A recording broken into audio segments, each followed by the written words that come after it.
పాకిస్తాన్పై America senator Lindsey Graham fire అయ్యారు. America, Iran మధ్య పాక్ మధ్యవర్తిగా వ్యవహరించడమే అతిపెద్ద సమస్య అని ఎక్స్లో ఓ పోస్ట్ పెట్టారు. ఇజ్రాయెల్పై పాక్ సుదీర్ఘకాలంగా విద్వేషంతో రగిలిపోతోందన్నారు. టెల్ అవీవ్కు వ్యతిరేకంగా గతంలో పాకిస్తాన్ ఉన్నత స్థాయి అధికారులు చేసిన వ్యాఖ్యలు ఆందోళనకరంగా ఉన్నాయన్నారు. ఇజ్రాయెల్పై నమ్మకం లేనందున అబ్రహాం ఒప్పందంలో పాల్గొనేది లేదని ఖవాజా చేసిన వ్యాఖ్యలను లిండ్సే ప్రస్తావించారు. ఆ వ్యాఖ్యలు తనను భయాందోళనకు గురిచేశాయన్నారు. అబ్రహాం ఒప్పందాలపై సంతకాలు చేయాలంటూ ట్రంప్ ఇచ్చిన పిలుపుపై పాక్ వెంటనే సమాధానం ఇవ్వాలని డిమాండ్ చేశారు.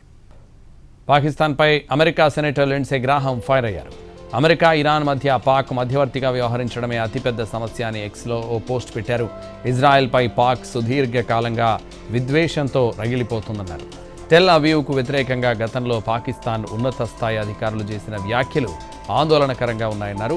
ఇజ్రాయెల్పై నమ్మకం లేనందున అబ్రహాం ఒప్పందంలో పాల్గొనేది లేదని ఖవాజా చేసిన వ్యాఖ్యలను లిండ్సే ప్రస్తావించారు. ఆ వ్యాఖ్యలు తనను భయాందోళనకు గురిచేశాయన్నారు. అబ్రహాం ఒప్పందాలపై సంతకాలు చేయాలంటూ ట్రంప్ ఇచ్చిన పిలుపుపై పాక్ వెంటనే సమాధానం ఇవ్వాలని డిమాండ్ చేశారు.